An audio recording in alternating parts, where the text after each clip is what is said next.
sunnahnya adalah seseorang ya sebelum witir sebelum tidur dia berwitir. Ya, menjadikan sebelum tidurnya dia berwitir.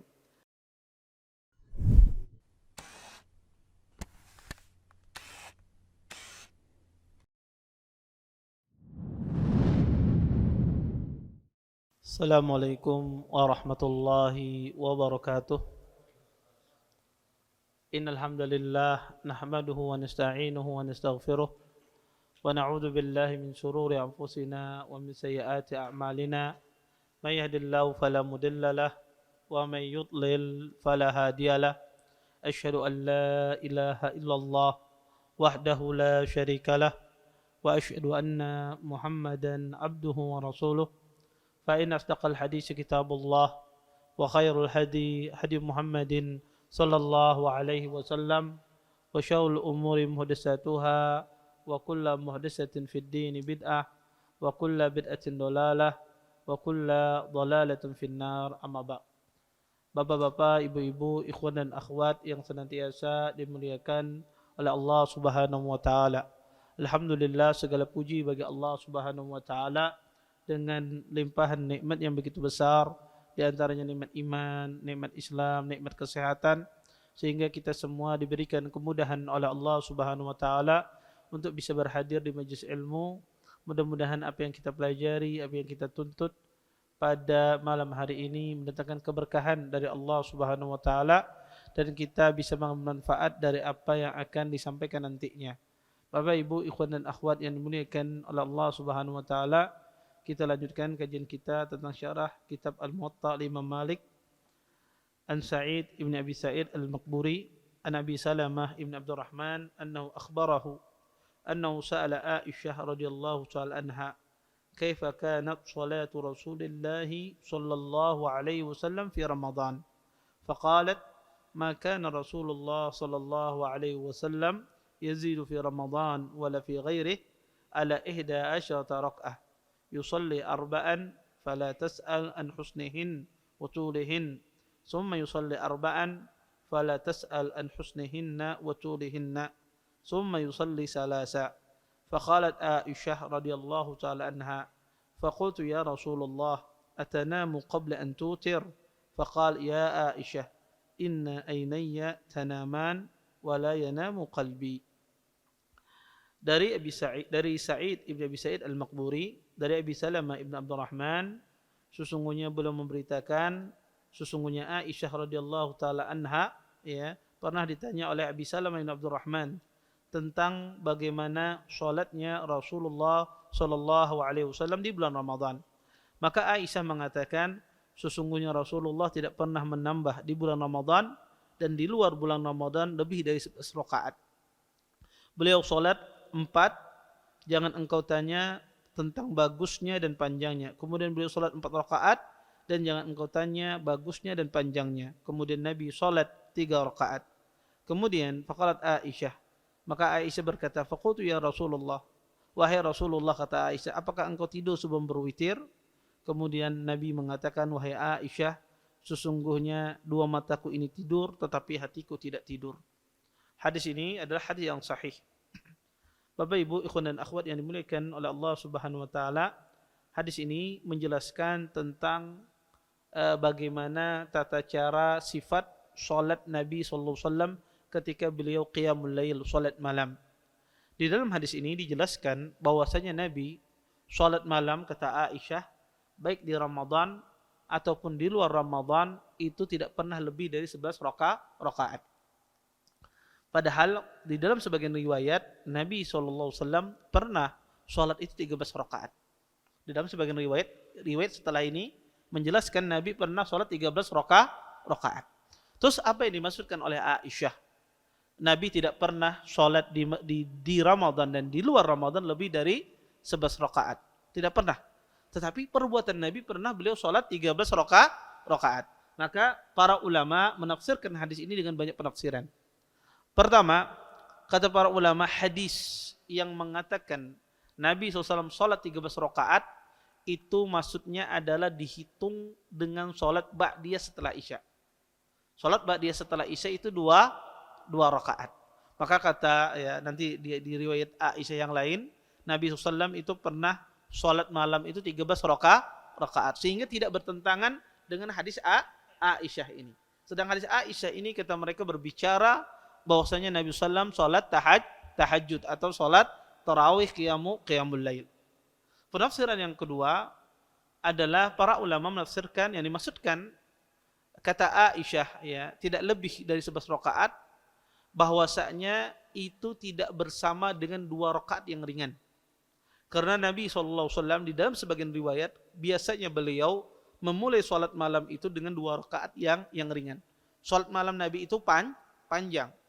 Tetapi Nabi sebelum masuk kepada rakaat yang panjang, beliau memulai dengan 2 rakaat yang ringan. Sehingga itu dimasukkan dalam hadis lain menjadi 13 rakaat.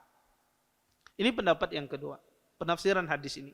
Pendapat yang ketiga menafsirkan hadis ini adalah maksud Aisyah kebanyakan ya perbuatan Nabi itu tidak lebih dari 11 rakaat. Dan penafsiran yang terakhir, dan ini penafsiran dari kalangan ulama mazhab Hanabilah, menafsirkan hadis Aisyah ini tidak lebih dari 11 rakaat masalah witir. Nabi tidak lebih witirnya dari 11 rakaat. Kata Aisyah, sholat yang dibicarakan oleh Aisyah di sini adalah sholat witir, bukan sholat tarawih, bukan sholat tahajud, tapi yang dibicarakan oleh Aisyah di sini adalah sholat witir. Apa dalilnya? Ya, di akhir hadis disebut atanamu qabla an tutir. Apakah engkau tidur wahai Rasulullah sebelum berwitir? Kata mereka, hadis ini berbicara tentang sholat witir, tidak berbicara tentang sholat tahajud atau sholat tarawih. Makanya para ulama Hanabilah menafsirkan hadis Zaid bin Khalid al-Juhani ini ya dan hadis yang lainnya menafsirkan bahwasanya ini adalah sholat witir. Wallahu taala alam, dari penafsiran yang ada intinya para ulama berselisih tentang jumlah sholat witir itu berapa paling banyak. Sebagian ulama mengatakan sholat witir itu paling banyak rakaatnya adalah 11 rakaat. Dan ini mazhab Hambali dan Syafi'i mengatakan bahwasanya sholat witir itu 11 rakaat. Pendapat yang kedua adalah mereka mengatakan sholat witir itu paling banyak 13 rakaat. Dan ini salah satu mazhab dari mazhab Syafi'i. Ya, pendapat salah satu dari ulama mazhab Syafi'i. Mereka mengatakan sholat witir itu boleh paling banyak 13 rakaat. Wallahu taala alam, dari keumuman hadis Nabi SAW, nanti kita bacakan hadis yang lain, bahwasanya sholat witir itu boleh 13 rakaat dan tidak lebih dari itu. Adapun sholat tahajud, sholat qiyamul lail itu boleh lebih dari 11 ya. Seseorang boleh sholat itu lebih dari 20, tidak ada batasannya. Tetapi sholat witir tidak melebihi dari 13 rakaat karena tidak pernah dilakukan oleh Nabi lebih dari hal tersebut.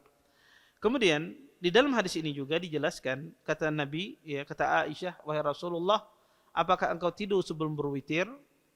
Sunnahnya adalah seseorang ya sebelum tidur dia berwitir, ya menjadikan sebelum tidurnya dia berwitir. Maka hendaknya witir itu dijadikan di akhir sholat kita. Ketika kita sholat malam, kita jadikan akhir sholat malam kita adalah sholat witir. Kemudian di hadis ini Nabi mengatakan, sesungguhnya 2 mataku, kata Nabi, tidur, tapi hatiku tidak tidur. Ini menunjukkan Nabi, kekhususan bagi Nabi, bahwasanya Nabi kalau beliau tidur tidak batal wudu beliau. Kenapa? Karena hati beliau terjaga. Beda kalau kita. Kalau kita tidur, maka kemungkinan besar hati kita tidak terjaga. Ya, kemungkinan besar kita ya larut ya di dalam tidur kita. Maka kalau Nabi SAW beliau tidur, maka tidak batal wudu beliau, dan ini kekhususan bagi Rasulullah sallallahu alaihi wasallam. Ya makanya kata Nabi, wala yanamu qalbi. Ya hatiku tidak tidur, ya. Kemudian Bapak Ibu ikhwan dan akhwat yang dimuliakan oleh Allah Subhanahu wa taala, kita lanjutkan ke hadis berikutnya. An Hisham bin Urwah an abihi an Aisyah annaha qalat, kana Rasulullah sallallahu alaihi wasallam yusalli bil lail 13 rak'ah, summa yusalli idza sami'a an-nida' bisubhi rak'ataini khafifatain. Dari Hisham bin Urwah dari bapaknya dari Aisyah, Aisyah pernah mengatakan, sesungguhnya Rasulullah pernah salat malam 13 rakaat.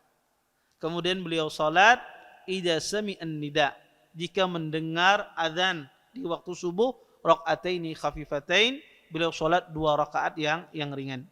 Bapak Ibu, ikhwan dan akhwat yang dimuliakan oleh Allah Subhanahu wa taala, hadis ini menjelaskan hadis sebelumnya. Hadis sebelumnya Aisyah mengatakan tidak lebih dari 11 rakaat. Di sini Aisyah mengatakan Nabi SAW salat 13 rakaat. Oleh karena itu kata para ulama yang dimaksudkan ya perkataan Aisyah, maka Rasulullah yazid fi Ramadan wala fi ghairi, itu maksudnya adalah kebanyakan. Kebanyakan salat Nabi itu tidak lebih dari 11 rakaat.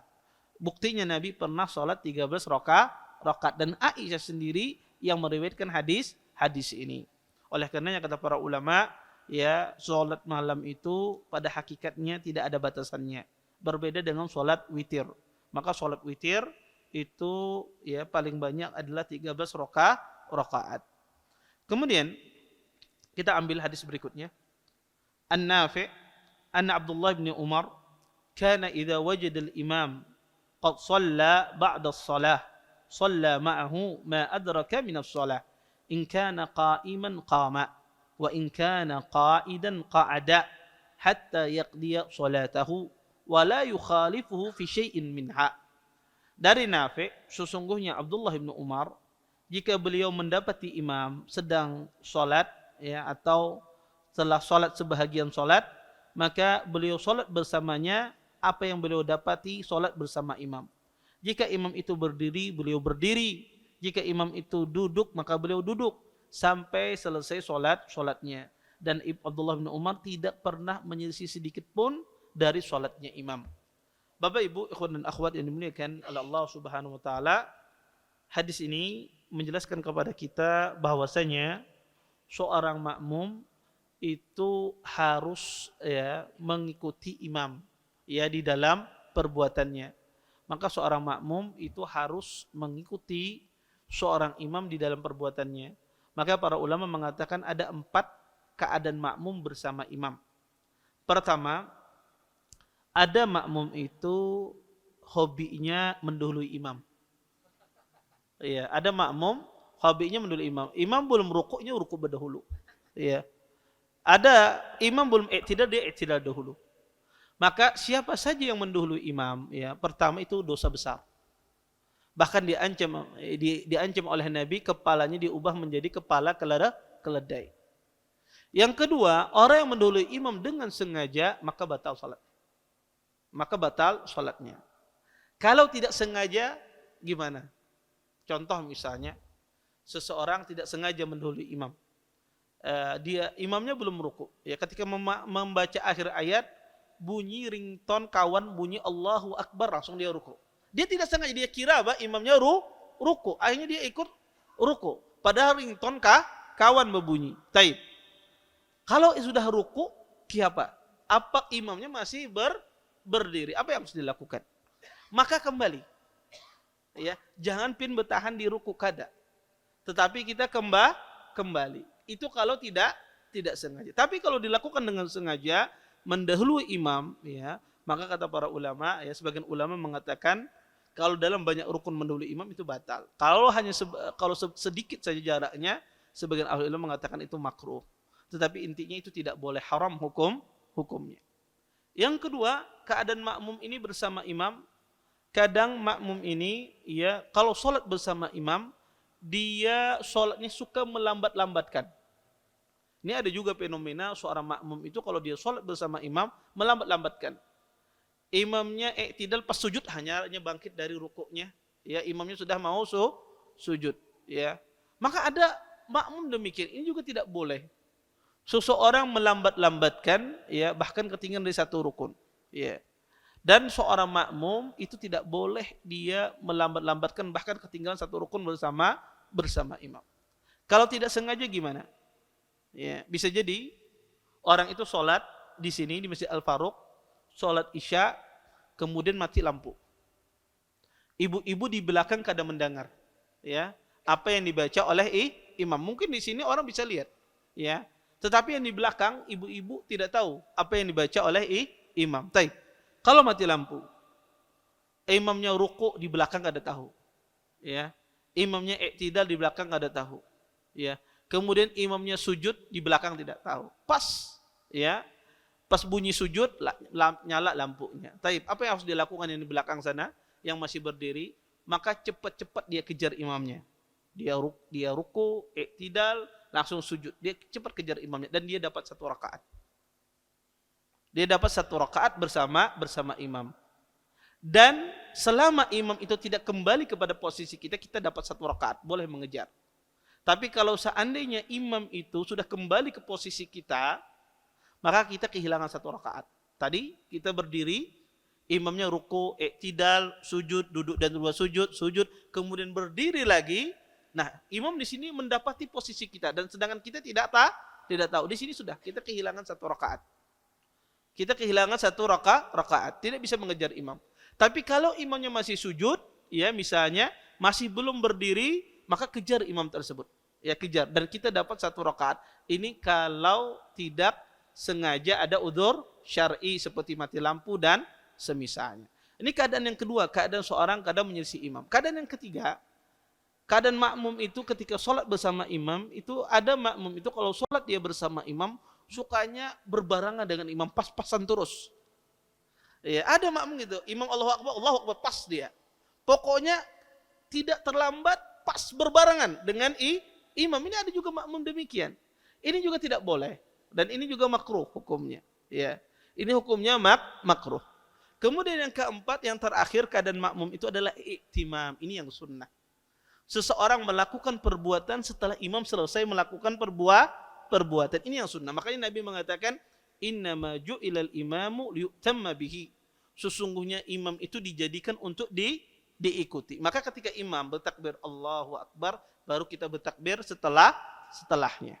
Ketika dia sami Allahu liman hamidah, baru kita mengucapkan Rabbana walakal hamd. Jadi melakukan perbuatan setelah imam selesai langsung. Setelah imam selesai, kita ikuti.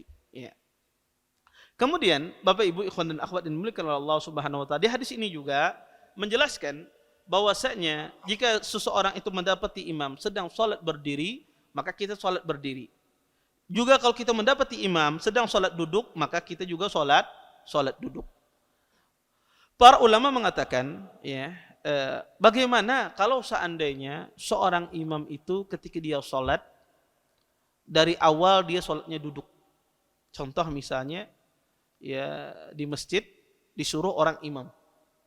Orang ini di kursi roda atau tidak sanggup berdiri lama. Kemudian dia imamnya duduk. Apa makmum di belakangnya apa yang harus dilakukan? Apakah juga duduk? Ya. Pertama, kata para ulama, seorang makmum itu harus mengikuti imam. Tetapi perlu diperhatikan, para ulama sepakat, seorang imam yang bukan imam rawatib, itu tidak boleh dia orang yang tidak bisa berdiri. Jadi imam yang bukan imam rawatib, ya ada orang kada bisa berjalan, ya lumpuh, pian suruh imam padahalnya bukan imam rawatib, kada boleh. Ya. Yang boleh jadi imam itu ya adalah imam yang bisa berdiri. Tapi kalau imam rawatib, boleh tidak dia tidak bisa berdiri? Boleh. Kalau imam itu adalah imam rawatib yang ditunjuk ya oleh satu masjid, kemudian ditunjuk qadarullah beliau tidak bisa berdiri. Boleh jadi imam? Boleh. Dalam kondisi duduk. Terus apa yang harus dilakukan makmum? Kalau imamnya duduk, maka sholatnya duduk. Karena Nabi mengatakan innama ju'ilal imamu liyu'tamma bihi, ya. Maka disuruh oleh Nabi kita mengikuti imam. Dalam sebagian riwayat Nabi mengatakan idza shalla qa'idan wa shallu qu'udan. Kata Nabi, jika imam itu salat duduk, maka salatlah kalian juga ikut duduk. Maka kalau imamnya duduk, kita salatnya duduk walaupun kita mampu berdiri. Tapi bagaimana kalau seandainya imamnya itu salatnya asalnya berdiri. Kemudian sidin kada sanggup berdiri. Ya, kada tahan, mungkin kena stroke apa, akhirnya sidin duduk. Di awalnya sidin berdiri, di tengah-tengah salat sidinnya duduk. Apa yang harus dilakukan oleh makmum? Maka di sini makmum tetap dalam kondisi berdiri. Karena dia memulai salatnya berdiri, ya, walaupun terjadi di tengah-tengah imam itu salatnya duduk, ya. Dan ini terjadi di Nabi SAW. Nabi SAW di akhir ya hayat beliau, Nabi tidak bisa jadi imam. Akhirnya Nabi memerintahkan Abu Bakar untuk mengimami para sahabat. Maka Abu Bakar jadi imam saat itu. Ketika Abu Bakar jadi imam, datang Rasulullah dipopoh. Ya dipopoh ya. Maka Nabi SAW ya saat itu datang. Para sahabat ketika melihat Nabi datang, para sahabat ada yang menepuk pahanya untuk menegur Abu Bakar agar mundur. Karena Rasulullah datang. Dan saat itu sholat sedang berlangsung. Ya. Sebagian sahabat dikatakan oleh Hafidh, ya, ada sahabat ada yang bersiul untuk mengasih tahu Abu Bakar bahwasanya Rasulullah SAW datang, karena bagaimana Rasulullah sholat di belakang Abu Bakar Rasulullah SAW. Makanya kata para ulama pada saat itu ketika yang datang itu makanya ulama berselisih. Yang jadi imam saat itu siapa, Rasulullah atau Abu Bakar? Iya, khilaf yang panjang di kalangan para ulama. Iya. Maka kata para ulama pada saat itu jadi imam Rasulullah. Rasulullah ya ketika datang maka Abu Bakar pada saat itu menjadikan Nabi jadi imam. Kemudian Abu Bakar mengikuti Rasulullah dan sahabat mengikuti Abu Bakar. Dan saat itu Rasulullah salat dalam kondisi duduk. Dan Abu Bakar salatnya dalam kondisi berdiri. Iya. Para sahabat pun tidak salat dalam kondisi duduk. Ini dalil kata para ulama. Kalau seandainya dimulai sholat itu dalam kondisi berdiri, tiba-tiba imamnya itu sakit di tengah sholat, dia duduk, makmum apa yang harus dia lakukan? Tetap dia berdiri. Lain halnya kalau seandainya imamnya dari awal sholatnya duduk. Maka kita ikut sholat di belakang imam juga dengan kondisi duduk. Wallahu a'lam. Baik. Kita lanjutkan hadis berikutnya. An Makhramah ibn Sulaiman an Quraib maula Abdullah ibn Abbas an Abdullah ibn Abbas annahu akhbarah annahu bata laylatan inda Maimunah زوج النبي صلى الله عليه وسلم وهي خالته قال فاضطجعت في عرض الوسادة واضطجع رسول الله صلى الله عليه وسلم وأهله في طولها فنام رسول الله صلى الله عليه وسلم حتى انتصف الليل أو قبله بقليل أو بعده بقليل فاستيقظ رسول الله صلى الله عليه وسلم فجعل يمسح النوم عن وجهه بيده ثم قرأ الأسر الآيات الخواتم من سورة آل عمران ثم قام إلى شن معلقة فتوضأ منها فأحسن وضوءه ثم قام فصلى قال عبد الله فقمت فصنعت مثل ما صنع ثم ذهبت فقمت إلى جنبه فوضع رسول الله صلى الله عليه وسلم يده اليمنى على رأسي وأخذ بأذن اليمنى يفتلها فصلى ركعتين ثم ركعتين ثم ركعتين ثم ركعتين ثم ركعتين ثم ركعتين ثم أوتر ثم اضطجع حتى جاءه المؤذن فقام فصلى ركعتين خفيفتين ثم خرج فصلى subha. Dari Makhramah ibn Sulaiman, dari Quraib, maula Abdullah ibn Abbas, dari Abdullah ibn Abbas, beliau memberitakan, pernah suatu hari Abdullah ibn Abbas tinggal di rumahnya Maimunah pada suatu malam. Yang mana Maimunah adalah istri Nabi SAW. Dan Maimunah ini adalah bibinya Abdullah ibn Abbas. Kemudian kata Abdullah ibn Abbas, maka saya tidur secara horizontal di kasur Nabi. Kemudian Rasulullah SAW tidur dan bersama istri beliau Maimunah di satu ranjang tetapi secara vertikal. Ya. Fanama Rasulullah SAW. Kemudian Rasulullah SAW tidur sampai pertengahan malam atau sebelumnya sedikit. Sebelum pertengahan malam sedikit bangun Nabi. Atau kata Ibnu Abbas ba'dahu biqalil, atau setelahnya sedikit kata Ibnu Abbas. Ibnu Abbas ragu. Nabi bangun pas tepat pertengahan malamkah? Ataukah sebelum pertengahan malam sedikit atau setelah pertengahan malam? Ibnu Abbas ragu ya. Tepatnya Nabi bangunnya kapan? Fastaiqadha Rasulullah. Kemudian Nabi pun ya bangun ya. Faja'ala yamsahu an-nauma an wajhi biyadi. Kemudian beliau ya menghilangkan rasa ngantuk di wajah beliau dengan memusut wajah beliau. Kemudian Nabi membaca 10 ayat di akhir surah Ali Imran ya. Yaitu ayat inna fi khalqis samawati wal ard wa ikhtilafil laili wan nahar la ayatin li ulil albab alladzina yadhkuruna Allah qiyaman wa qu'udan wa ala junubihim wa yatafakkaruna fi khalqis samawati wal ard rabbana ma khalaqta hadza batila subhanak faqina adzaban nar. Maka ayat itu dibaca oleh Nabi sallallahu alaihi wasallam. Summa qama ila shannin. Kemudian Nabi pun berdiri menuju ya tempat air yang digantungkan. Kemudian Nabi pun berwudu dari tempat air minum tersebut dengan wudu yang sangat bagus. Kemudian beliau berdiri melaksanakan salat. Maka kata Abdullah, maka saya pun berdiri.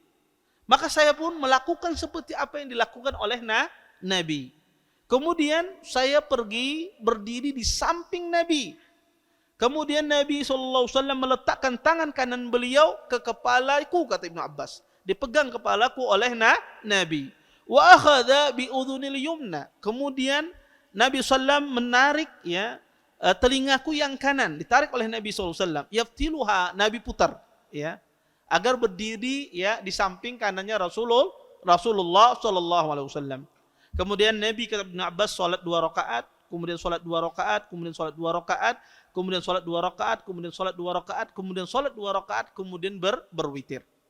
Kemudian kata Ibnu Abbas, Nabi berbaring setelahnya sampai datang seorang muadzin, maka beliau pun berdiri dan salat 2 rakaat yang ringan. Kemudian Nabi keluar dan melaksanakan salat subuh. Bapak Ibu, ikhwan dan akhwat yang dimuliakan oleh Allah Subhanahu wa taala, hadis ini hadis yang sangat agung.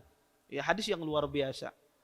Hadis ini berbicara tentang peristiwa tidurnya bermalamnya Ibnu Abbas di rumahnya Nabi SAW. Sehingga para ulama ya menyebutkan faedah yang sangat banyak sekali dalam hadis ini, lebih dari 100 faedah disebutkan oleh para ulama yang berkaitan dengan hadis ini. Insya Allah kita sebutkan faedah-faedah yang paling inti dari faedah-faedah yang disebutkan oleh para ulama. Pertama, di dalam hadis ini ya menunjukkan bahwasanya boleh seorang anak kecil itu tidur bersama pasangan suami istri dalam satu ranjang, kalau diizinkan oleh sang suami. Kalau ada anak kecil belum balik, ya anak kecil belum balik, boleh tidak dia tidur seranjang sama kita, boleh. Ya, pasangan suami istri tidur seranjang itu boleh. Dalilnya apa? Hadis Maimunah. Ya, dengan syarat apa? Diizinkan oleh suami. Kemudian yang kedua adalah aman dari fitnah. Ya, aman dari fitnah seperti apa? Ya, bahwasanya ya seorang anak kecil itu kadang ada anak kecil itu belum balik tapi otaknya otak orang dewasa. Iya. Otaknya adalah otak orang dewasa. Pikirannya sudah pikiran orang besar. Maka anak kecil semacam ini tidak boleh. Iya. Tetapi yang dimaksudkan di sini ada anak kecil yang tidak mengerti, maka tidak ada masalah dia tidur di ranjang. Antum punya keponakan kecil misalnya, punya keponakan kecil usia 3 tahun, 4 tahun, kemudian tidur di ranjang kita bersama istri kita, maka tidak masalah. Tapi kalau anak kecilnya sudah mengerti ya masalah orang dewasa dan semisalnya, maka tidak boleh. Ya tidak boleh. Kemudian yang kedua, faedah dari hadis ini adalah bahwasanya seseorang itu boleh dia berwudu dari air minum. Di sini Nabi berwudu dari tempat air minum.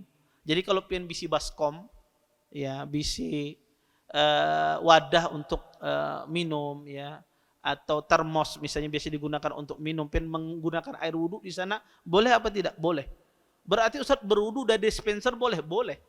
Kalau kan di Sarikibini. maka boleh seseorang berwudu dari tempat air minum. Artinya berwudu menggunakan air minum itu diperbolehkan. Nabi di sini berwudu menggunakan air minum ya. Maka tidak mengapa seseorang berwudu menggunakan air minum, terlebih-lebih lagi ya air tidak ada. Ya. Kemudian yang ketiga ya di sini juga menjelaskan bagaimana akhlaknya Rasulullah Sallallahu Alaihi Wasallam. Bagaimana Nabi SAW ya bagusnya budi pekerti beliau ya memperbolehkan ya Abdullah bin Abbas tidur di kasur beliau. Ini tentu ya menjelaskan kepada kita bagaimana tingginya akhlak Rasulullah sallallahu alaihi wasallam. Makanya Aisyah mengatakan kana khuluqul Quran. Sesungguhnya akhlaknya adalah Quran. Makanya Nabi ketika meninggal semua orang bersedih, anak kecil bersedih ya. Ya, ketika Nabi SAW meninggal. Kenapa? Karena Nabi ketika ketemu anak kecil, beliau ya salam, kemudian beliau bermain dengan anak kecil. Makanya ketika Nabi meninggal, sampai anak-anak kecil yang tidak mengerti pun sedih ketika meninggalnya Rasulullah Shallallahu Alaihi Wasallam. Ini menunjukkan bagaimana akhlak mulianya Nabi SAW. Sebagian kita mungkin anak kecil bergembira, alhamdulillah, ini tidak ada orangnya katanya. Iya. Kenapa? Karena kasarnya dia sama anak kecil, ya tidak pernah lembut dia sama anak kecil. Sampai anak kecil pun ya sedih ketika Rasulullah SAW meninggal ya. Bahkan ya dikatakan ya pelapah kurma ya begitu rindunya dengan Nabi SAW dia bergoyang dipeluk oleh Nabi SAW. Ya. Kemudian di antara faedah juga dari hadis ini ya, menjelaskan kepada kita bahwasanya boleh seseorang itu mempergoki orang berilmu, orang yang dijadikan panutan. Ya, jadi dia mengawasi, mengintai. Untuk apa tujuannya? Untuk belajar dari dia perkara ibadah. Maka Ibnu Abbas di sini mempergoki, mengintai Nabi, mengawasi Nabi. Ya, apa yang dilakukan oleh Nabi di malam hari? Kenapa? Karena Ibnu Abbas ingin belajar tata cara sholat. Bagaimana Nabi SAW sholat. Maka dipergoki oleh Ibnu Abbas, diintai oleh Abdullah ibni Abbas. Maka kata para ulama boleh di sini seseorang mengawasi orang berilmu dalam rangka dia belajar. Iya. Contoh misalnya pian ada ustadz kemudian diperhatikan ustadznya berwuduk ya, ustadz ini berwuduk di kamera, misalnya tidak ada masalah. Kalau diizinkan ustadznya. Ya. Maka tidak mengapa seorang mengawasi, mempergoki seseorang dalam rangka dia belajar ilmu atau membuntuti dari belakang melihat siapa orang jalan ustadz ini misalnya. Iya. Dia ingin mengetahui jalan yang sunnah misalnya. Dia ingin mengetahui tata cara sholat yang sunnah, akhirnya dia lihat, ya dia awasi. Ya, maka itu tidak mengapa dalam rangka belajar agama. Kemudian di antara faedah juga di dalam hadis ini, ya, bahwasanya ya, seseorang ya boleh ketika dia bangun dari tidur melakukan hal-hal yang menyegarkan tubuhnya, menghilangkan ngantuknya. Di sini Nabi SAW ketika beliau bangun tidur, beliau pusut muka beliau. Untuk apa? Untuk menghilangkan rasa ngantuk. Maka seseorang boleh dia pusut mukanya untuk menghilangkan ngantuk ataupun melakukan sarana lain. Ya, dia taruh alarm, misalnya kalau dia bangun ya dia taruh alarm ya yang berbunyi, yang punya bisi alarm 2 dia taruh ya agar dia tidak ngantuk. Maka boleh. Ya, apa saja wasilah kata para ulama membantu menghilangkan tidur itu boleh dilakukan. Kemudian, Bapak Ibu ikhwan dan akhwat yang dimuliakan oleh Allah Subhanahu wa taala, di sini Abdullah bin Abbas radhiyallahu taala anhu ya bahwasanya beliau ya bangun malam. Beliau mensifati bangun malam. Di dalam sebagian riwayat kata Ibnu Abbas harrakani. Ketika Nabi bangun malam, Nabi menggarak aku, kata Ibnu Abbas. Jadi di dalam sebagian riwayat disebutkan Nabi yang menggarak Abdullah ibn Abbas, faharrakani, menggarak aku, kata Ibnu Abbas. Maka kata para ulama, ini menunjukkan boleh pula seorang tuan rumah itu membangunkan tamu untuk sholat. Jadi kalau pernah ada bisi tamu, ya, kemudian subuhnya kayaknya kesayangan, pian gedor kada apa-apa pintunya. Ya, tidak ada masalah. Kita membangunkan dia untuk sholat. Maka jangan tidak ada enak. Ya, kalau ada tamu misalnya, sakanya kada sing bangunan inya dibangunkan. Ya digedor pintunya. Walaupun itu ustadz kalau sidin keuyuhan misalnya, tapi masuk waktu sholat bangunakan. Ya bangunakan. Kenapa? Karena Nabi SAW di sini yang menggarak Abdullah ibni Abbas pada sholat malam. Maka kata para ulama boleh tamu itu dibangunkan untuk sholat. Kemudian Bapak Ibu ikhwan dan akhwat yang dimuliakan oleh Allah Subhanahu wa taala, di sini Abdullah bin Abbas ya melihat tata cara sholat Nabi. Di sini Nabi SAW pada asalnya sholat sendiri. Kemudian Abdullah bin Abbas datang sholat di samping Nabi. Pertama di sini Abdullah bin Abbas menjadikan Nabi sebagai imam padahal Nabi belum jadi imam. Maka kata para ulama, boleh tidak seseorang menjadikan orang yang sholat sendiri menjadikan dia imam? Maka boleh. Tidak mengapa. Baik itu antara sholat sunnah dengan sholat sunnah, ataukah sholat wajib dengan sholat wajib, ataukah sholat sunnah di belakang sholat wajib, atau sholat wajib di belakang sholat sunnah. Apapun keadaannya itu diperbolehkan. Ya, maka Anda lihat ada orang sholat sunnah, kemudian Anda jadikan imam. Ya, boleh apa tidak? Boleh, tidak mengapa. Ya, tidak mengapa. Ya. Kemudian kata para ulama, ya, tidak disyaratkan seseorang itu menjadi imam harus berniat sebelumnya. Karena ada sebagian orang menganggap bahwasanya tidak boleh jadi imam kecuali sebelumnya sudah berniat jadi imam. Tidak. Berniat jadi imam itu boleh di pertengahan salat, boleh. Ya. Boleh seseorang berniat jadi imam itu di pertengahan salat, walaupun di awalnya dia salat biasa. Kemudian kalau seseorang itu dijadikan imam pada dia salat sunnah, maka hendaknya dia menerima, jangan dia menolak. Karena dia mengharamkan kebaikan pada dirinya, maka hendaknya dia menerima, ya. Kemudian orang tersebut disuruh, ya, dia diberikan pilihan. Kalau di dalam salat malam dia diberikan pilihan untuk menjaharkan ataukah dia mensirkan. Ya, tapi afdalnya ada dia jaharkan. Ya, kalau seandainya dalam salat malam atau salat yang dijaharkan. Kemudian Bapak Ibu, ikhwan dan akhwat yang dimuliakan oleh Allah Subhanahu wa taala. Di sini sahabat yang mulia Abdullah bin Abbas, ya. Beliau salat di samping kiri Nabi sallallahu, di samping kanan Nabi sallallahu alaihi wasallam. Salat di samping kiri Rasulullah sallallahu alaihi wasallam. Kata para ulama, apa hukumnya orang sholat di samping kiri? Sah apa tidak? Kalau pian sembahyang, kemudian ada orang besap di samping kiri pian, sah apa tidak sholatnya? Maka jawabannya sah. Ya, karena sholat di samping kanan itu sunnah. Tapi kalau ada orang tidak tahu, ya, apalagi orangnya sholatnya di ujung, di tembok sana, ya, kemudian dia tidak bisa berdiri kecuali di samping kirinya. Taib. Kalau ada misalnya imamnya sholat di ujung sana, di ujung tembok sana, iya, dia tidak bisa berdiri di samping kanannya. Apa yang harus dilakukan? Maka imamnya disuruh geser ke sini. Ya, disuruh geser, Anda masuk. Kalau imamnya kada mau, cari imam yang lain. Berarti dia tidak mau menjadikan Anda sebagai makmum, Anda sholat sendiri. Maka disuruh imamnya geser sehingga Anda bisa masuk di samping kanannya. Kemudian kata para ulama, asalnya shaf, ya, asalnya shaf itu bagi satu makmum itu berada persis di samping imam. Sebagaimana Abdullah bin Abbas di sini, beliau berada di samping imam, ya. Maka asalnya shaf itu satu makmum berada di samping imam. Kalau dua makmum baru berada di belakang imam. Bagaimana kalau ada satu makmum laki-laki, ada satu makmum wanita? Bagaimana shafnya? Maka kalau ada satu makmum laki-laki, ada satu makmum wanita, maka laki-laki di samping imam. Adapun wanita di belakang imam. Bukan laki-laki yang jadi makmum berduaan di belakang imam bersama wanita, tidak. Tetapi makmum ini di samping imam.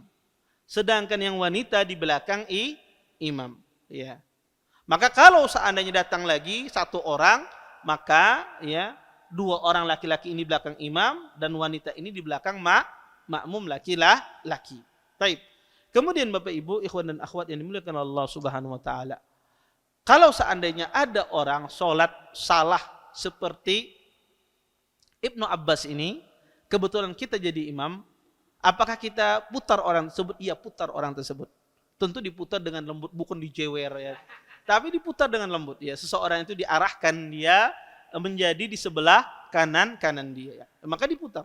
Bukan kita mendiamkan, ya. Maka di sini tidak bermanfaat orang mengatakan subhanallah atau mengasih isyarat. Maka kita putar dia, kita alihkan dia ke sebelah kanan kita. Kemudian Bapak Ibu, ikhwan dan akhwat yang dimuliakan oleh Allah Subhanahu wa taala, hadis ini juga, ya, menjelaskan kepada kita bahwasanya pergerakan banyak di dalam sholat itu tidak membatalkan. Di sini Nabi memutar sahabat yang mulia Abdullah bin Abbas. Di sini Nabi melakukan gerakan banyak di dalam sholat. Tetapi hal ini tidak membatalkan. Maka keliru orang yang mengatakan bahwasanya 3 kali bergerak itu batal. Ya, maka ini tidak sahih, tidak ada dalilnya. Ya, maka ada sebagian orang itu kadang-kadang kalau gatal dia langsung nempelkan tangannya, kemudian garuk 1 2 diam. Kemudian mulai lagi 1 2 diam dan seterusnya. Maka hal ini sebetulnya tidak masalah orang garuk. Kalau gatal dia garuk tidak mengapa. Kalau ada hajat tidak ada masalah. Maka kata para ulama, pergerakan yang banyak itu tidak membatalkan sholat kalau ada hajah. Dia menjadi batal kapan? Ketika orang melakukan gerakan yang banyak di dalam sholat, tidak ada hajat, kemudian orang yang melihatnya seolah-olah ini kada sembahyang. Ya, orang yang melihatnya ini seolah-olah ini orang ini tidak sholat. Maka itu batal. Ya, itu batal. Ya, kenapa? Karena ini sudah tidak bisa dibedakan lagi antara orang ini sholat atau tidak. Atau pergerakan yang banyak membelakangi kiblat. Anda melakukan gerakan tapi membelakangi kiblat, itu juga batal sholat seseorang. Kemudian Bapak Ibu, ikhwan dan akhwat yang dimuliakan oleh Allah Subhanahu wa taala, di dalam hadis ini juga ya menjelaskan kepada kita bahwasanya sholatnya anak kecil itu sah. Ya. Maka anak kecil itu sholatnya sah, bukan tidak sah. Maka ya kalau ada ya seseorang ya sholat anak kecil, sholat di samping imam, maka sholatnya sah. Bahkan shofnya anak kecil itu dianggap, shof berdirinya anak kecil di samping kita itu dianggap. Kalau anak kecil tersebut dia berwudu ya, kemudian dia sholat, maka dianggap. Bukan anak kecil itu kada dianggap. Oh ikam nih kada enggak, kalau dia berwudu dan dia mengerti sholat, shofnya itu dianggap dia menutup shof. Tapi kalau anak kecil tersebut tidak paham, usia 1 tahun, 2 tahun, ya atau 3 tahun misalnya, tidak berwudu, maka dia tidak dianggap sholatnya. Ketika berdiri di shaf, apakah dia dianggap menutup shaf? Tidak.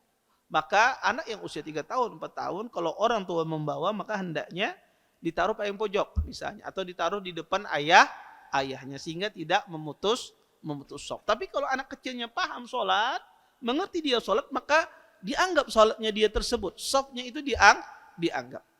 Kemudian Bapak Ibu, ikhwan dan akhwat yang dimuliakan oleh Allah Subhanahu wa taala. Kemudian di antara faidah juga dari hadis ini adalah bahwasanya bagaimana kalau seandainya seorang imam dia sholat, kemudian di belakangnya cuma 1 makmum wanita, tidak ada makmum laki-laki, ya maka boleh tidak ya seseorang sholat laki-laki menjadi imam bagi seorang wanita yang bukan mahramnya dan berduaan di satu musalla. Boleh tidak? Boleh. Ya tidak ada masalah ya, tetapi tetap shafnya berada di belakang, tidak boleh di samping laki-laki. Kemudian Bapak Ibu, ikhwan dan akhwat yang dimuliakan oleh Allah Subhanahu wa taala, di antara juga faidah dari hadis ini adalah bahwasanya sunnahnya ya salat malam itu ya dilaksanakan setelah kita bangun dari tidur. Nabi SAW di sini beliau salat malam setelah beliau bangun dari tidur beliau, dan ini sudah saya jelaskan pada minggu kemarin bahwasanya seutama-utama salat malam adalah salat yang didahului dari tidur. Ya kita tidur, kemudian kita bangun di sepertiga malam akhir, kemudian selesai salat kita tidur lagi. Maka ini seabdal seseorang melaksanakan salat malam. Kemudian ya Bapak Ibu, ikhwan dan akhwat yang dimuliakan oleh Allah Subhanahu wa taala, di dalam hadis ini juga ya menjelaskan kepada kita ya tentang ya masalah bahwasanya Nabi SAW beliau menutup salat beliau dengan witir. Ya, di sini kata Ibnu Abbas summa autar. Kemudian Nabi berwitir. Maka sunnahnya salat malam itu ditutup dengan witir. Apakah boleh kita salat malam kemudian kita tidur, bangun dari tidur baru kita tutup dengan witir? Boleh tidak? Boleh. Witir itu boleh diakhirkan. Boleh. Seseorang itu dia salat 2 rakaat, kemudian dia tidur, baru nanti bangun tidur dia salat witir lagi. Boleh tidak? Boleh. Boleh witir itu kata para ulama diakhirkan setelah tidur. Di antara faedah dari hadis ini juga bahwasanya salat malam itu dikerjakan 2 rakaat. Di sini dikatakan oleh Abdullah bin Abbas dilaksanakan 2 rakaat. Kemudian juga di antara faedah dari hadis ini bahwasanya hadis ini menjelaskan bagaimana kuatnya hafalan sahabat yang mulia Abdullah bin Abbas. Kenapa? Karena Abdullah bin Abbas membawakan hadis ini di waktu beliau masih kecil. Di waktu beliau masih kecil. Dan beliau sampaikan di waktu dewasa. Makanya kata para ulama, anak kecil itu boleh dia mendengar ilmu, kemudian dia sampaikan di waktu besar. Maka diterima perkataannya. Maka anak kecil ketika dia mendengar, kemudian dia sampaikan di waktu besar, itu boleh. Abdullah bin Abbas, beliau mendengar di waktu kecil. Kemudian beliau sampaikan ketika beliau besar. Maka kata para ulama, ya, ini menunjukkan bagaimana kuatnya hafalan sahabat Nabi Shallallahu Alaihi Wasallam. Maka sahabat itu orang yang sangat kuat hafalannya, sehingga di dalam ilmu hadis sahabat itu tidak perlu lagi dicari hafalannya. Di dalam ilmu hadis ya, sahabat itu tidak perlu lagi dicari adalahnya, apakah rawi yang terpercaya atau tidak. Karena sahabat itu terkumpul padanya kekuatan hafalan dan orang yang terpercaya. Sehingga pembahasan ilmu hadis itu pembahasannya adalah orang-orang di bawah sahabat tabi'in dan atba'ut tabi'in. Maka sahabat itu semuanya udul, orang yang terpercaya ya. Sehingga ya makanya penelitian ilmu hadis ya itu bukan pada masa sahabat, setelah pada masa sahabat ya banyaknya ada orang berdusta, ada orang yang lemah hafalannya ya dan seterusnya. Maka ulama ya ketika melihat ya hal tersebut maka barulah para ulama ya meneliti ilmu hadis dengan cara orang itu kadang dites ya. Kadang orang itu dites ya hafalannya seperti apa. Kalau dia kuat diterima hafalannya, kalau dia lemah ditolak hafalannya ya. Dengan tes semacam itu mereka mengetahui atau mereka mencocokkan riwayatnya dia dengan riwayat rawi yang lain. Kalau banyak riwayat dia banyak salah, berarti ini hafalannya ini kada bagus, ditolak hadisnya. Maka batu ujinya luar biasa ya, seseorang mengetahui ini bagus hafalannya atau tidak ya, dan itu ulama ya. Kemudian juga mereka menyeleksi ya, rawi ini betul apa tidak bertemu dengan rawi ini, diseleksi satu persatu. Makanya ilmu hadis itu ilmu yang paling luas. Dicari hadis ini sahih apa tidak, cuma itu saja. Tetapi dia ilmu yang sangat luas sekali. Maka tidak ada ilmu yang paling luas kecuali ilmu hadis, mengalahkan ilmu fikih, ilmu usul fikih dan yang lainnya. Karena ya dia sangat luas sekali. Berkaitan dengan nama saja banyak pembahasannya. Ya, pembahasan nama rawi, kunyahnya rawi, ya. Kunyah itu lakabnya rawi, ya. Nisbahnya, nasabnya rawi, itu ilmu tersendiri. Ya. Kemudian ya berkaitan dengan nama bapaknya, berkaitan dengan nama saudaranya, ya. Kemudian berkaitan dengan negaranya khusus tersendiri. Maka ada kitab Tarihu Baghdad, rawi-rawi dari Baghdad khusus ya. Kemudian juga berkaitan dengan tahun kelahirannya ada ilmu tersendiri namanya ilmu wiladah wal wafa. Berkaitan dengan ilmu kelahiran dan kematian rawi. Bagaimana kita belajar ilmu kelahiran dan kematian rawi, dengan situ kita bisa mendeteksi hadis itu hadis yang tidak sahih. Ya, karena diriwayatkan ternyata rawinya belum lahir misalnya. Dia sudah melewatkan hadis tersebut ya. Atau ya maka itu ilmu itu hanya berkaitan dengan sekedar nama saja ya. Maka ilmu hadis itu sangat banyak cabangnya ya, sangat cabang. Maka Abdullah bin Abbas menjelaskan kepada kita bagaimana kuatnya hafalan beliau ya, bagaimana ya beliau membawa hadis ini dari kecil kemudian beliau sampaikan di waktu besar. Makanya beliau disebut dengan hibrul ummah ya, lautan, ilmu beliau bagaikan lautan. Ini tentu akibat doa Nabi SAW. Nabi pernah mendoakan Allahumma faqihu fid din wa allimhu at-ta'wil. Kata Nabi, ya Allah jadikan Abdullah bin Abbas ini orang yang faqih di dalam agama dan ajari dia dalam masalah tafsir. Wallahu taala alam, mungkin ini yang bisa ulun sampaikan, mudah-mudahan bermanfaat. Kalau ada pertanyaan silahkan, sisa waktu yang ada. Baik, tafadhal.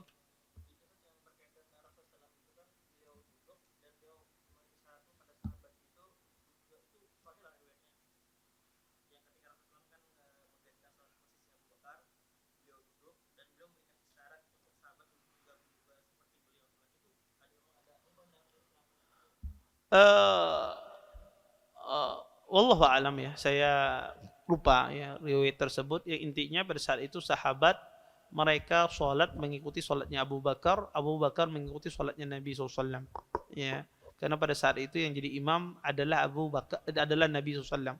Pertama Abu Bakar, kemudian diganti oleh Nabi SAW. Dan riwayatnya banyak perselisihan ya, banyak. Ada yang mengatakan Abu Bakar jadi imam, ada yang mengatakan Nabi yang jadi imam dari awal. Maka banyak terjadi khilaf di dalam masalah ini. Wallahu a'lam. Baik.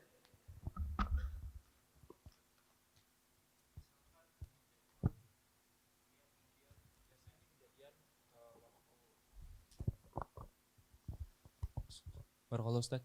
Jadi ini ada beberapa. Misal nih imamnya tua.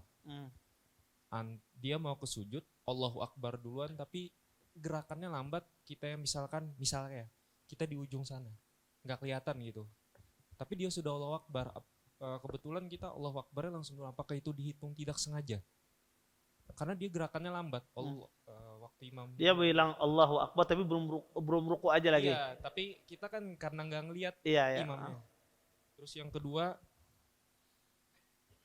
nah ini beberapa saya kejadian di masjid, kebetulan beberapa masjid di Kalimantan Selatan. Kita pengen ikut orang jadi makmum berduaan. Tapi sewaktu di samping beliau maju. Saya majuin lagi, tapi beliau maju lagi. Iya. Apakah ini saya sholat sendiri atau gimana ini? Iya. Karena atau kayak gitu juga kejadiannya kalau kita misalkan mau deketin, beliau ngejauh, tapi menjauhnya ke depan jadinya. Nah itu gimana Ustaz? Iya. Ustaz. Iya. Pertama, bagaimana kalau seandainya kita sholat tapi imamnya ini lambat gerakannya. Jadi bertakbir dulu, baru dia turun. Misalnya Allahu Akbar, baru dia ruku. Ya, kadang orang ketika Allahu Akbar, orang langsung ruku duluan. Bagaimana seperti itu? Kalau tidak tahu, ya tidak ada masalah ya. Tidak masalah kalau tidak tahu. Tapi kalau kita tahu, wah ini imamnya pasti lambat kayak ini. Ya berhenti kita sejenak ya. Kira-kira dia sudah ruku, maka kita ruku. Tapi kalau tidak sengaja dari awal, tidak ada masalah ya, tidak berdosa. Karena pada asalnya dia sudah tepat melakukannya. Ya ketika imam mengucapkan Allahu Akbar berarti dia harusnya ruku. Imam itu yang kurang tepat ya. Karena sholat itu paling bagus adalah gerakan itu, perkataan itu bertepatan dengan ya, perbuatan itu bertepatan dengan perkataan itu yang paling bagus sebetulnya. Tetapi tidak mengapa kalau seandainya lebih dulu perkataannya tapi gerakannya agak lambat sedikit, tidak masalah sebetulnya. Tapi kalau agak lama ya, maka ini keliru, menyelisih sunnah Nabi SAW. Kalau kita keduluan pada kondisi semacam itu, maka insya Allah tidak mengapa. Apakah kita berbalik? Kalau imamnya sebentar langsung ruku, ya sudah kita tetap dalam kondisi ruku tersebut.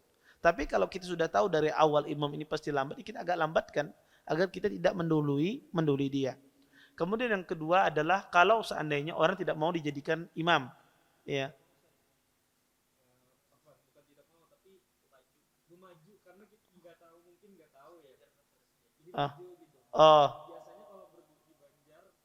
Ya, taib. Kalau dia jadikan imam, kita di belakang dia sejajar, dia kadang mau dia memaju. Kemudian kita dekati lagi, dia memaju. Iya, taib. Iya, tetap jadi imam. Maka antum memaju lagi sekali 3 kali. Kalau kalau dia tetap memaju ya sudah, antum ya posisi di belakang tidak ada masalah. Ya. Kenapa? Karena mencegah mudarat yang lebih besar itu didahulukan. Ya. Salat di belakang imam di sampingnya itu maslahat, ya sangat maslahat, itu sunnah. Tapi ketika orang ini tidak paham ya, menjadikan bisa jadi dia setelah itu bapaknya mau benar, mungkin bisa jadi. Bisa jadi orang itu apa? Dia marah ya di samping, menjadikan dia batal salatnya. Maka demi mencegah mudarat, ini tidak ada masalah. Seseorang itu dia tidak mengamalkan itu kalau menimbulkan mudarat. Maka di dalam Islam itu diperhatikan maslahat ya. Walaupun di sini kita meninggalkan sunnah dan ini tidak membatalkan salat kita. Maka tadi kalau sekali dia bermaju, 2 kali bermaju, 3 kali tetap bermaju sudah. Ya kita apa? Ya sudah, kita sholat di belakang dia. Ya nanti setelah selesai sholat kita jelaskan bahwasanya sunnahnya di samping. Ya karena emang kebanyakan orang pemahamannya demikian, bahwasanya makmum itu harus di belakang imam, walaupun sedikit jaraknya, itu kebanyakan orang. Ya, tetapi sebetulnya yang sahih adalah di samping imam kalau satu makmumnya. Wallahu a'lam. Taib. Tambahan, kalau yang kita jadi imamnya, terus kita suruh maju tapi dia nggak mau maju, gimana Ustaz? Ya sudah, sekali saja kita suruh dia maju, dia nggak mau maju, ya sudah. Imam jangan disibukkan. Ya, maka orang kalau sudah kada mau, ya sudah kita fokus sholat. Karena itu di awal. Ya, maka kalau dia sudah tidak mau, kita tarik, kada mau, jangan tarik terus sholat. Ya, sudah kalau dia sudah tidak mau, ya sudah. Kita fokus sholat beribadah. Ya. Nanti setelah selesai sholat kita jelaskan semacam itu. Wallahu a'lam. Baik. Okay.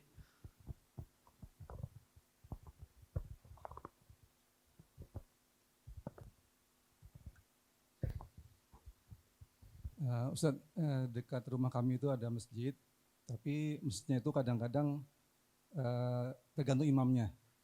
Jadi kadang-kadang imamnya tuh pakai kunut subuh begitu. Nah, itu kalau demikian kita sebagai makmum ini ikut mengangkat tangan juga atau tidak, Ustaz? Kemudian kalau nanti setelah selesai kan zikirnya dikeraskan, doanya dikeraskan. Nah, kita bagaimana, Ustaz? Ini apakah ikut mengangkat tangan berdoa atau bagaimana gitu, Ustaz? Kemudian yang kedua, Ustaz, ini kan nanti hari raya kan berbeda 2 tanggal. Nah, kalau umpamanya berbeda gitu, keluarga besar kami ini kebanyakan tanggal 28. Nah, kami sendiri kan insya Allah tanggal 29. Jadi nanti bagaimana? Kita kan puasa hari itu, Ustaz, 28. Apakah tetap kumpul-kumpul keluarga tanggal 28 itu, Ustaz? Iya. Bagaimana? Ya, jazakumullah khair atas pertanyaannya. Pertanyaan pertama, bagaimana kalau seandainya imamnya berkunut subuh? Apakah kita berkunut atau tidak? Ini masalah khilaf ya di kalangan para ulama ya tentang masalah orang yang berkeyakinan kunut subuh itu hadisnya lemah. Khilaf ulama apakah dia berkunut di belakangnya atau tidak? Saya pribadi condong kepada pendapat tidak berkunut di belakang imam yang berkunut ya. Karena ini insya Allah tidak dianggap menyelisih imam, ini tidak dianggap menyelisih imam ya. Maka insya Allah afdalnya tidak berkunut ya, seseorang di belakang imam ya. Terus apa yang dia lakukan? Dia berdiam saja, dia berzikir, dia bisa ulang doa tersebut ya, Rabbana walakal hamd misalnya, dia ulang tidak ada masalah. Kemudian setelah selesai sholat imamnya zikirnya keras, kemudian berdoa, apakah kita ikut berdoa bersama imam mengaminkan?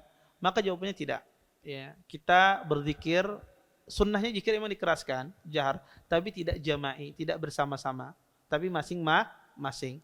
Kemudian ya juga tidak ada hadis yang sahih berbicara berdoa setelah sholat ya, tidak ada hadis yang sahih berbicara doa setelah sholat. Semua hadis yang menunjukkan secara jelas berdoa itu sebelum sholat ya, berdoa itu sebelum sholat, ketika tasyahud akhir, ketika di waktu sujud dan seterusnya.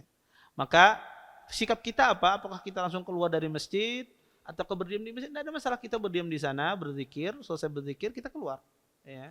Maka mungkin ya seseorang berzikirnya mungkin zikir yang agak cepat ya, dia mengucapkan subhanallah 10 kali misalnya, alhamdulillah 10 kali, sehingga juga kita memperhatikan agar tidak menimbulkan fitnah di masyarakat. Karena di masyarakat kadang-kadang ini kenapa si fulan tidak mau berdoa bersama kita, akan timbul macam-macam ya. Maka seseorang juga dia berusaha untuk menghindari fitnah, di satu sisi juga dia berusaha untuk mengamalkan sunnah Nabi SAW. Kemudian yang kedua, masalah terjadi pandangan, misalnya terjadi perbedaan hari raya di antara keluarga ya, walaupun seorang muslim dia berhari raya sebagaimana berhari raya pemerintah.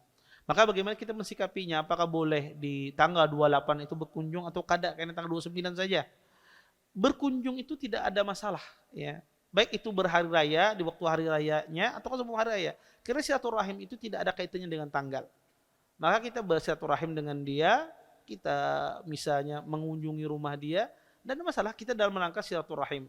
Ya, dalam rangka silaturahim. Karena silaturahim itu tidak ada hubungannya dengan hari raya. Bahkan sebelum hari raya pun kita bisa silaturahim. Ya. Maka dalam hal ini tidak masalah. Kemudian yang kedua, kalau di keluarga terjadi khilaf semacam itu, ya seorang ya kita di sini mengambil sikap yang hikmah ya.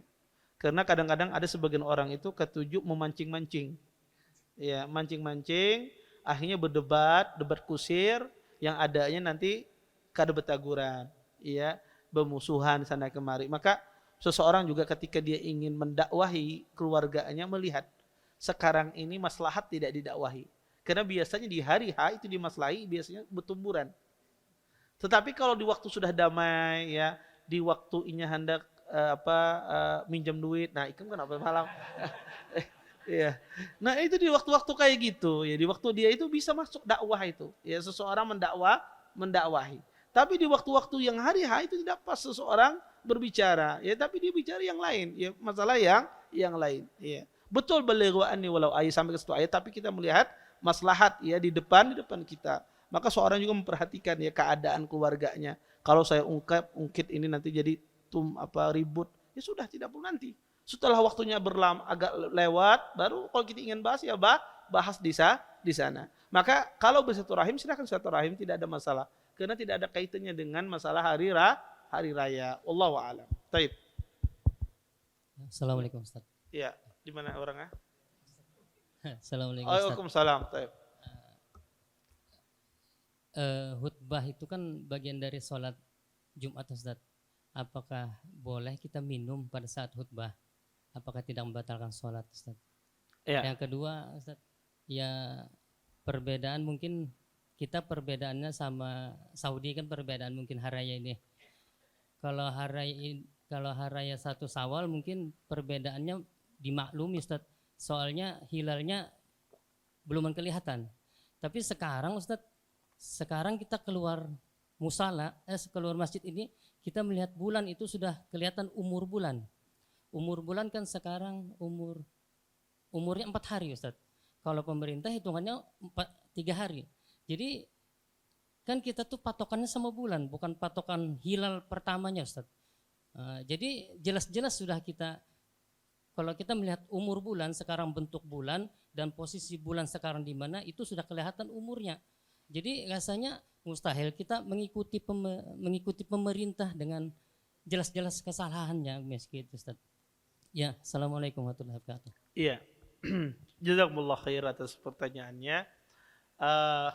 Pertama tentang masalah berhari raya. Ya, berhari raya kata Nabi sallam, al-fitru yauma tuftirun wal adha yauma tudahhun. Sesungguhnya Idul Fitri di hari di mana orang-orang berhari raya Idul Fitri. Berhari Idul Adha di mana orang-orang berhari raya Idul Adha. Artinya hadis ini mengisyaratkan seseorang berhari raya mengikuti pemimpin. Kemudian, apakah ada perbedaan antara hilal Syawal dengan hilal Idul Adha? Tidak ada perbedaan, sebetulnya sama. Tidak ada perbedaan. Iya, melihat hilal Idul Adha itu sama dengan melihat hilal Idul Fitri. Kalau tidak bisa ya disempurnakan. Kalau tidak terlihat disempurnakan. Taib. Bulan ini jelas-jelas 4 hari. Tahu dari mana kita 4 hari? Hitungan siapa? Oh, hitungan saya. Orang akan bertanya, Anda dari mana mengatakan hitungan 4 hari? Bagaimana cara menghitungnya?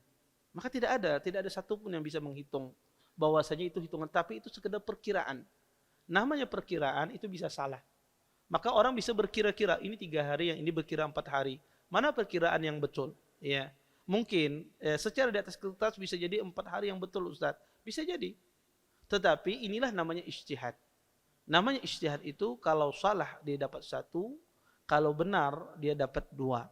Maka ijtihad itu selama dalam koridornya tidak ada masalah. Walaupun dia salah itu tidak ada masalah. Bahkan ya, dia salah di dalam, dan ini pernah terjadi di Saudi Arabia pada masa Syekh bin Baz rahimahullah ta'ala. Pada saat itu mereka mengatakan bahwasanya melihat berpuasa ya. Jumlah puasa mereka itu cuma 28 hari. Ya, kelihatan bulan ya. 28 hari itu kelihatan bulan. Jadi mereka menyempurnakan bilangan bulan ya menjadi 30. Setelah di perjalanan 28 hari itu muncul bulannya. Ya. Kelihatan bulan itu cuma 28 hari. Ternyata kemudian apa? Disuruh oleh Syekh bin Baz untuk mengqadha 1 hari puasa yang tertinggal tersebut, dan mereka berhari. Di sini ijtihadnya salah, tetapi apa dapat pahala. Karena itu yang diajarkan oleh Nabi SAW. Adapun seseorang berkiraan, berhitungan dengan hisab, ya ini kira-kira sudah 4 hari, ini kira-kira 3 hari, ini tidak ada sesuatu yang pasti. Ya, perhitungan itu tidak ada sesuatu yang pasti, dan perhitungan bulan itu lebih susah ketimbang perhitungan matahari. Hisab dengan bulan itu lebih susah dengan hisab matahari. Ya. Karena lebih rumit dia. Dan tidak ada satu ulama pun yang memastikan. Mereka memastikan umur bulan, padahal tidak ada. Semuanya hanya sekedar perkiraan. Kalau kita orang awam, biasanya bertunjuk-tunjukkan atau Tuhan kalau kadang mungkin kenapa tidak kita semuanya tidak ada ilmunya masalah itu. Saya juga tidak ada ilmunya. Masalah menghitung ukuran bulan itu 3 hari, 4 hari, tidak ada juga ilmunya. Tetapi orang berdasarkan pengalaman. Dan ini tidak bisa membatalkan perkara yang disepakati di dalam syariat, bahwasanya berhari raya itu mengikuti ulil amr. Makanya Hasan al-Basri menukil ijma' dalam masalah ini. Ini ijma'. Jadi kalau kita katakan bahwasanya berhari raya itu boleh menyelisih pemerintah, kita akan menuduh seluruh ulama pada saat itu sesat, salah semua. Karena itu ijma', itu konsekuensi seorang menyelisih ijma'. Hasan Al-Basri mengatakan di antara hak wulatul umur itu kata beliau 5. Beliau menyebutkan di antaranya berjihad. Itu wulatul umur yang menentukan kita boleh berjihad atau tidak. Kemudian menentukan hari-hari besar di antaranya adalah Idul Adha dan Idul Fitri. Itu haknya wulatul umur dan salaf berijma dalam masalah ini. Maka tidak ada dari masa ke masa para salafus saleh mereka berhari raya menyelisih pemimpin mereka. Kecuali pemimpin tersebut dia berfatwanya menyelisih nas. Misalnya apa? Dia mengatakan kita berpuasa harus 31 hari, kadang 30 hari. Ini kan apa kita selisih? Karena dia menyelisih Al-Quran. Atau dia mengatakan berpuasa harus 28 hari. Tidak boleh 29 hari misalnya. Ini tidak apa-apa kita selisih. Kenapa? Karena dia menyelisih Al-Quran. Selama pemimpin itu tidak menyelisih Al-Quran dan Sunnah, maka ya kita mengikutinya. Terlepas ada sebagian ikhwah, ada sebagian saudara, mereka berpandangan lain ya sudah. Ya, itu nanti urusan mereka dengan Allah Subhanahu wa taala. Maka seseorang ya dia akan ditanya terhadap apa yang dia jalankan, apa yang dia amalkan, apa yang dia kerjakan di dunia ini. Kalau antum ditanya oleh Allah Subhanahu wa taala kenapa berhari? Karena Nabi yang mengajarkan demikian. Berhari raya mengikuti pemerintah, ya. Makanya Imam Ahmad ya. Itu maka pentingnya seseorang itu ketika bersandar terhadap sebuah dalil. Makanya kata Imam Ahmad ya, kalau ditanya saya tentang masalah ini, maka saya akan katakan masalah ini saya dengar dari Waki. Maka kata Waki, kalau saya ditanya tentang masalah ini, saya akan katakan saya mendengar masalah ini dari guru saya, ya, dari Zuhri. Kalau saya kata Zuhri mendengar dari masalah ini, saya akan katakan saya dengar ini dari Anas bin Malik. Ya. Maka semacam itu seseorang, ya dia mendengar hadis dari Nabi SAW, maka dia nisbatkan. Masalahnya kalau kita tidak berdalil, kemana kita sandarkan? Itu permasalahan terbesar. Kemana seseorang menyandarkan kalau seandainya dia tidak berdalil dengan nas, baik itu Quran dan Sunnah, itu penting. Ya.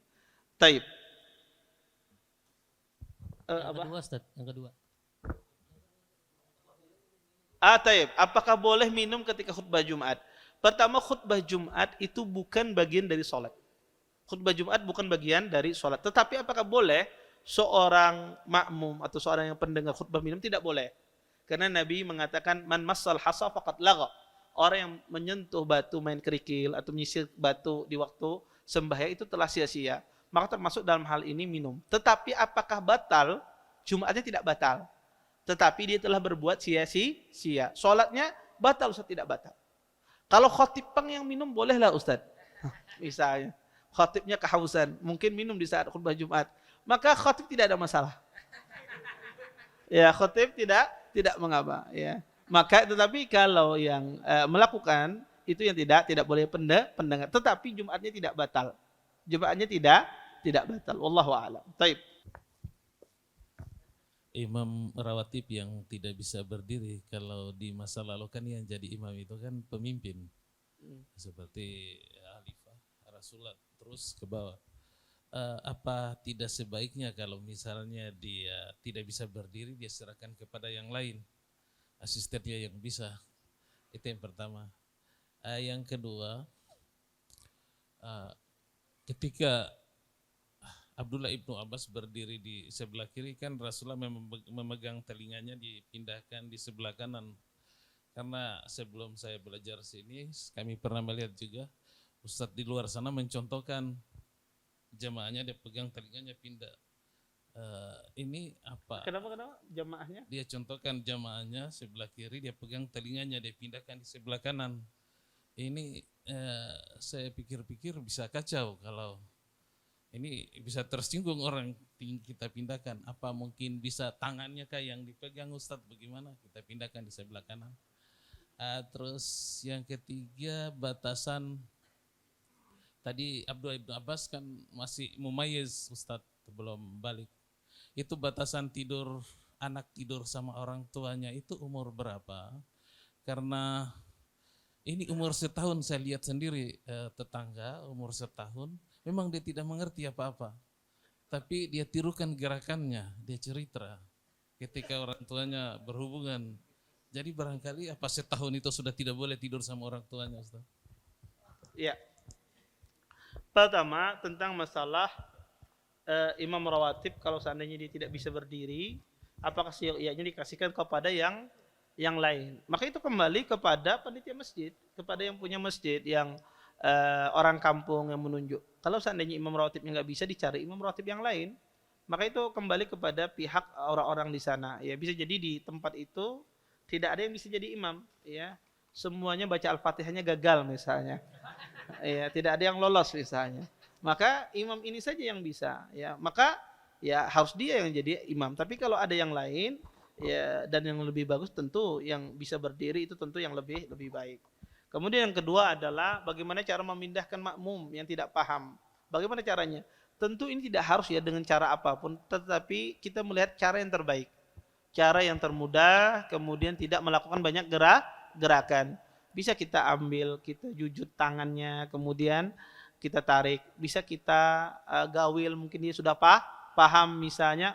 Maka cara apapun yang mudah, tidak melakukan banyak gerakan, itu yang dilakukan. Kemudian yang ketiga, batasan anak kecil tidur. Tadi kita katakan batasannya dia belum balik. Kemudian yang kedua adalah dia tidak mengerti, yang masih tidak paham. Ya, kalau dia sudah paham masalah orang dewasa, itu tidak boleh. Kemudian yang ketiga adalah juga keliru seorang suami istri melakukan hubungan di sana atau di hadapan anak kecil, ini salah. Ya, ini juga tidak benar. Ya, tetapi maksudnya di sini adalah tidur di sana anak kecil tidak masalah. Kalau dia masih kecil, belum balik, kemudian dia tidak mengerti tentang masalah orang dewasa. Apa batasannya? Itu tergantung anak-anak. Kadang-kadang anak-anak yang 7 tahun, 8 tahun masih lugu, masih belum balik. Ya 9 tahun kadang-kadang masih lugu, masih belum balik. Tergantung didikan orang tuanya. Ya, kadang orang tuanya mendidik luar biasa, anaknya masih lugu. Kadang orang tuanya Masya Allah ya, anaknya sudah 5 tahun, 6 tahun lebih paham daripada orang tuanya.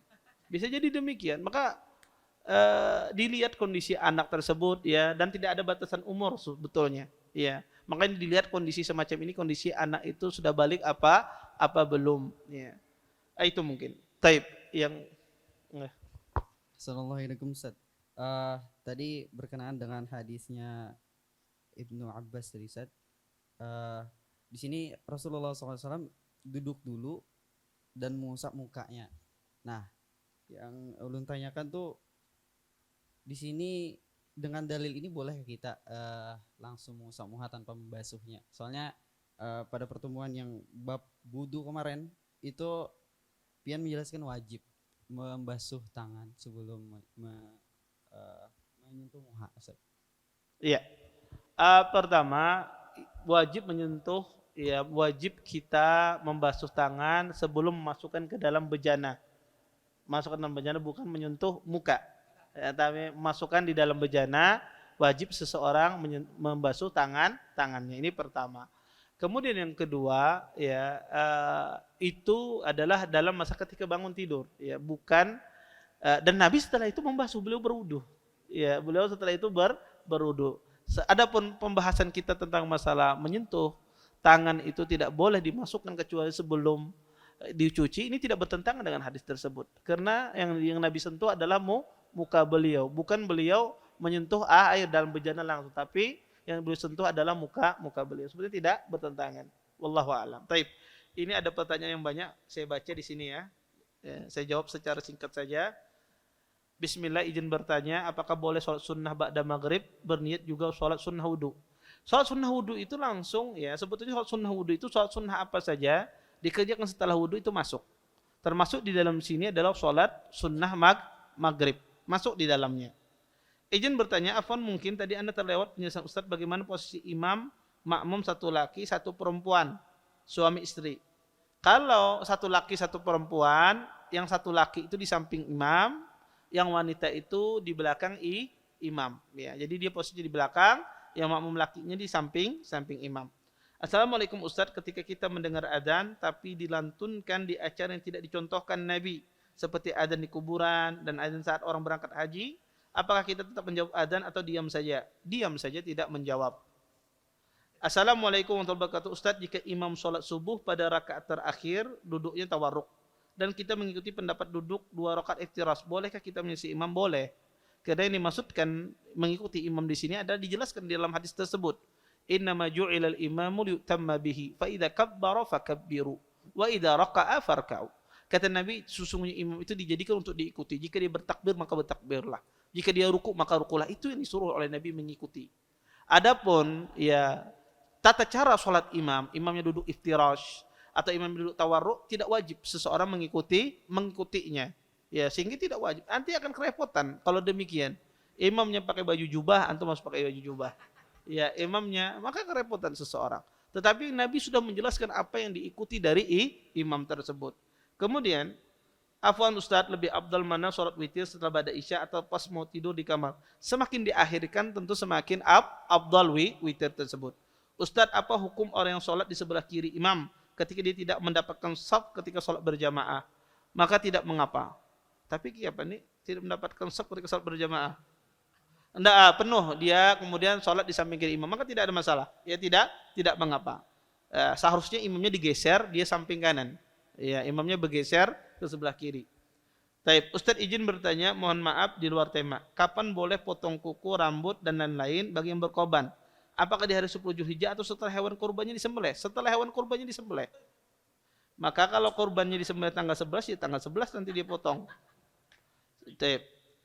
Ustaz izin bertanya, ulun punya kawan itu menilai ulun ini sombong dan keras. Katanya sudah mengaji di mana-mana tetapi tidak berubah kelakuannya. Pertama, ulun sendiri bingungnya sombongnya di mana. Kedua, tidak berubah-ubah yang bagaimana ulun tidak tahu juga. Pertanyaannya, Ustaz, ulun ini harus bersikap bagaimana? Tetapi kawan ulun ini jarang mengaji, jazakumullah khairan, atau penjelasannya. Iya. Pertama ya. Kalau ada orang, ini banyak juga di belakangnya. Baik.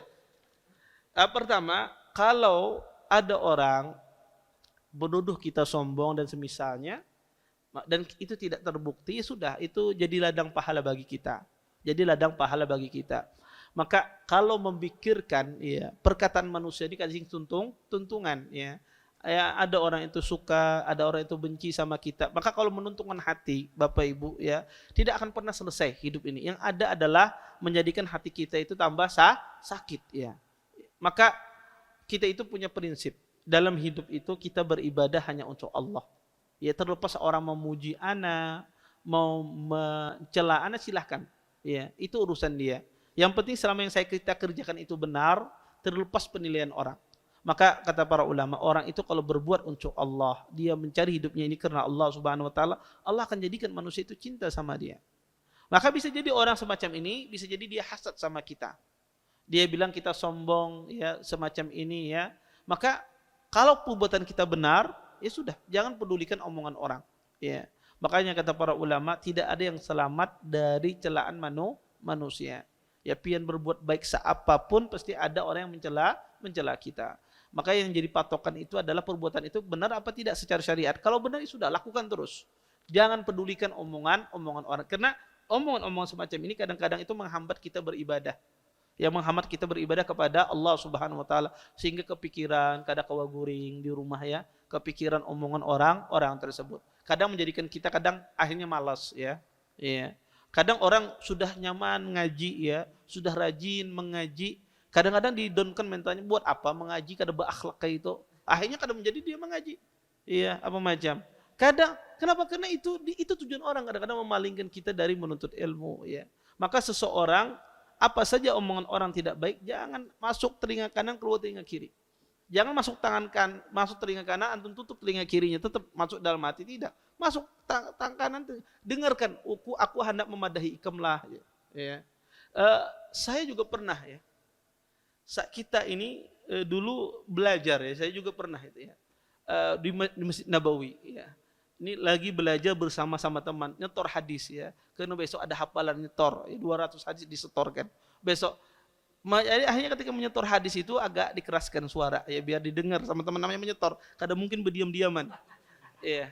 Tetapi ada orang jemaah umrah, iya. Rupa ini tidak senang lihat kita orang ini. Akhirnya datang. Ini karena tahu bahasa kitanya. Orang lagi sembahyang ini membaca hadis apa macam. Kalau orang sembahyang diam apa macam. Padahal Masjid Nabawi sing luasan, kenapa memilih kita sembahyang di samping kita? Iya. Padahal dia bisa sholat di mana aja tempat yang jauh. Tapi kenapa dia? Itu kadang-kadang kalau kita masuk ke hati, ya. Ya, tetapi sudah, ini orang tidak paham, tidak mengerti, sudah silakan. Ya, Masjid Nabawi sing luasan kosong, dia memilih tempat orang sudah menyetor hadis apa macam, dia pilih di sana. Ya, teman saya pengen bilang tuh stopi masih ngaji itu soal ya, jangan gak usah. Ya kadang-kadang orang tidak paham tapi macam-macam aja dicari kesalahan maka sudah masuk telinga kanan keluar telinga kiri. Ya kalau kita yang lakukan benar karena Allah ya sudah. Tapi Ustadz, apakah kita harus mencari sutra ketika sutra di depan kita hilang? Ketika kita sedang sholat biasanya kita menjadikan orang di depan kita sebagai sutra. Maka kalau orangnya pergi misalnya, ya maka tidak ada masalah kita mendekat sutra yang lain. Kalau sutra yang terlalu jauh ya sudah, sholat tanpa sutra pun tidak mengapa. Taib, ini satu lagi terakhir. Assalamualaikum warahmatullahi wabarakatuh. Ustadz, ketika sholat berjamaah di rakaat ketiga dan keempat, ketika imam bertakbir untuk ruku, namun makmum belum selesai membaca Al-Fatihah, tersisa 1 atau 2 ayat. Bolehkah makmum menyelesaikan Al-Fatihahnya dan sedikit lebih lambat untuk ruku, tidak serempak dengan jamaah lain, atau harus langsung mengikuti imam untuk ruku tanpa menyelesaikan bacaannya? Kalau tinggal sedikit tanpa jedanya panjang, ya tidak ada masalah. Misalnya dia ghairil maghdubi alaihim walad, imamnya ruku, ya selesaikan wadhallinnya, ya. Atau 1 ayat pertengahan sudah, tinggal sedikit lagi, maka sempurnakan. Tapi kalau agak jauh, agak lama, maka dia langsung ruku bersama imam.